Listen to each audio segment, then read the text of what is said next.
자, 이번 시간에는 우리 기타 장치에 대해서 같이 한번 살펴보도록 하겠습니다. 첫 번째 비디오 그래픽 카드요. 얘는 이제 어디에 달려있냐? 본체 안에 들어있는 거예요. 우리 모니터를 이제 컴퓨터랑 연결을 시켜야죠. 그때 본체 뒤에 보게 되면 모니터 선을 꽂을 수 있는 카드가 있습니다. 그 카드를 보고 우리가 비디오 카드, 그래픽 카드라고 그렇게 불러요. CPU가 이제 뭔가를 처리할 거 아니에요. 그 처리한 데이터를 우리가 모니터로 보내주는 그런 장치를 보고 비디오 카드, 그래픽 카드라고 그렇게 불러요. 그래픽 카드 같은 경우는 이제 PCI 방식, AGP 방식 이런 카드가 있습니다. 최근에는 PCI 익스프레스 방식을 많이 사용하기도 해요. 요즘에는 그래픽 카드가 되게 중요하잖아요. 그죠? 요즘에 컴퓨터 가지고 뭐 고성능의 그런 게임 같은 것들을 많이 하기 때문에 PCI 익스프레스라는 방식을 많이 사용하기도 합니다. 이 두 가지 방식은 우리 비디오 카드, 그래픽 카드를 연결하는 그런 방식을 보고 얘기해요. 이 비디오 카드에 보게 되면 이제 비디오 메모리가 있거든요. 그 메모리의 크기에 따라서 모니터 출력 해상도와 색상수가 그렇게 결정이 됩니다. 그때 이제 4비트, 8비트, 16비트, 24비트, 32비트 이런 컬러를 지원해 줘요. 이런 게 이제 그래픽 카드요. TV 수신 카드다. 그리고 이제 나왔는데 TV 수신 카드는 컴퓨터를 이용해서 우리가 TV를 시청할 수 있도록 해주는 카드를 보고 얘기하고요. 예전에는 많이 사용했는데 요즘엔 거의 쓸 일 없죠. 요즘에는 전부 다 인터넷 통해서 다 보면 되기 때문에 거의 뭐 TV 수신 카드는 예전에 이제 사용하던 겁니다. 그 다음에 비디오 오버레이 보드요.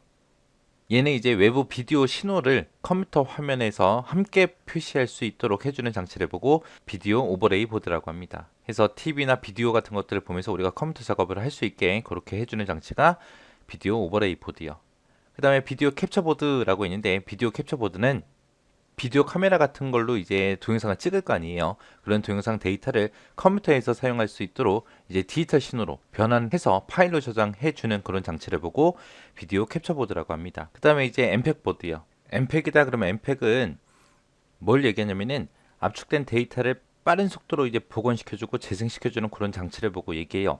엠팩이 이제 압축 형식을 보고 얘기하거든요. 동영상 압축 형식을 보고 엠팩이라고 하는데 이 엠팩 보드는 엠팩 칩이 따로 내장되어 있어요. 그래서 실시간으로 하드웨어적으로 영상을 압축하고 압축된 데이터를 빠른 속도로 복원시켜주고 그렇게 해주는 장치를 보고 엠팩 보드라고 합니다. 여기서는 이런 장치들도 있구나라는 거 잘 기억하시고요. 그 중에서 이제 비디오 오버레이 보드랑 엠팩 보드랑 이 두 가지 어떤 특징이 있는지 그것 좀 살펴보고 지나가시기 바랍니다. 자, 비트 수에 따른 색상 수요.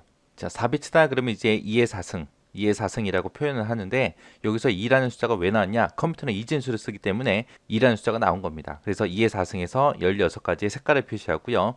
8비트다 그러면 이제 2의 8승에서 256가지의 색깔을 표현하고 16비트다 그러면 이제 2의 16승에서 65,536가지의 색깔을 표시합니다.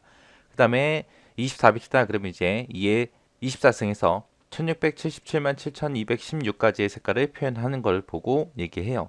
여기서 이제 좀 자세히 좀 보자고요. 만약에 1비트가 있다.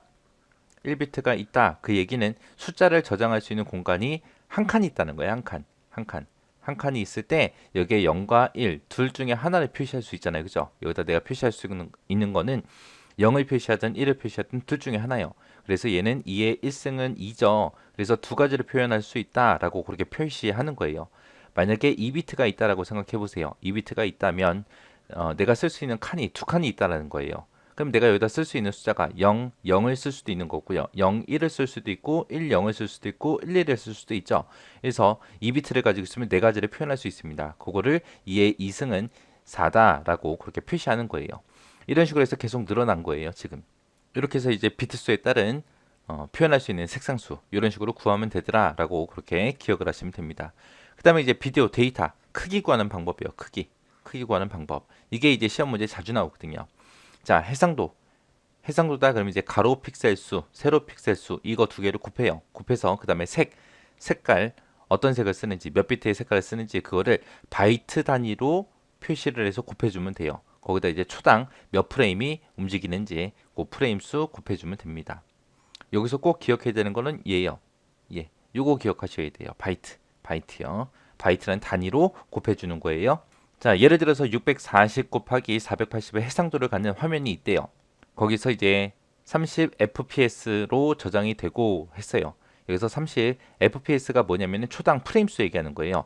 여기에 있는 s가 세컨드 해서 초 얘기하는 거고요. 여기 f가 이제 프레임 수 얘기하는 거예요. 그래서 1초당 30프레임이라는 그런 뜻입니다. 그 다음에 이제 픽셀당 8비트, 8비트의 색깔 정보가 있대요. 색깔이 이제 8비트래요. 근데 지금 여기서는 공식에서는 바이트 단위로 돼 있다 그랬죠. 그래서 8비트는 1바이트죠. 1바이트. 그래서 이렇게 비트가 나오면 바이트로 고쳐야 됩니다. 이런 정보가 사용될 때 1초간 저장되는 데이터 크기를 계산하면 얼마냐라고 이렇게 물어봐요. 그러면 일단은 계산해야죠. 가로 픽셀 수가 640이고요. 이거 곱하기 세로 픽셀 수가 480 곱하기 그 다음에 색깔은 지금 8비트라 했으니까 8비트가 1바이트죠. 그래서 1 곱하기 그 다음에 초당 프레임 수 여기서 30 fps라고 했으니까 초당 프레임 수가 30개예요. 그래서 여기다가 30을 곱해주면 됩니다. 이렇게 해서 계산을 하게 되면 이렇게 두 개 곱하게 되면 307, 200 하고 이렇게 나오고요. 거기다 1 곱해도 똑같겠죠. 여기다가 이제 30을 이제 곱해야죠. 여기다 이제 30을 곱해주면은 921만 6천 하고 이렇게 나옵니다. 이게 이제 바이트로 계산된 거예요. 이렇게 해서 바이트로 계산된 건데 만약에 문제 자체에 보기 1, 2, 3, 4가 있을 거 아니에요. 거기 보기 봤을 때 단위가 바이트면 그냥 이게 정답일 거고요. 만약에 그 단위가 킬로바이트다 라고 하게 되면 이거 나누기 1024를 해야죠. 바이트랑 킬로바이트랑 차이가 1024개 차이 나니까 1024로 나눠서 약 9000 킬로바이트가 될 거고요. 만약에 보기가 메가바이트로 단위로 나왔다 그러면은 이거를 또 1024로 또 나눠야죠. 1024로 나눠서 이제 약 9메가 정도가 되겠죠. 보기를 보시고 단위가 어떤 걸로 표시가 되는지에 따라서 1024로 한 번 나누냐 두 번 나누냐 그렇게 결정이 됩니다. 그러니까 그 보기까지 같이 보고 계산하셔야 돼요. 이렇게 해서 색상수 요거랑 그 다음에 데이터 크기 구하는 거 요 두 가지는 꼭 기억을 하세요. 만약에 시험장에 갔는데 이 비디오 데이터 크기 구하는 게 생각이 안 나요. 생각이 안 나면 요거 하나만 기억 좀 하세요. 바이트 단위다. 바이트 단위다. 색깔은 무조건 바이트 단위다. 요거 하나만 기억하시고요. 그냥 문제상에 있는 숫자들을 다 그냥 곱해버리세요. 곱해버리면 그게 정답입니다. 어차피 우리 공식 보게 되면 전부 다 곱하기잖아요. 그죠? 그래서 바이트 단위 요거 하나만 잘 기억하시고 나머지 숫자는 다 생각이 안 나면 곱하시면 됩니다.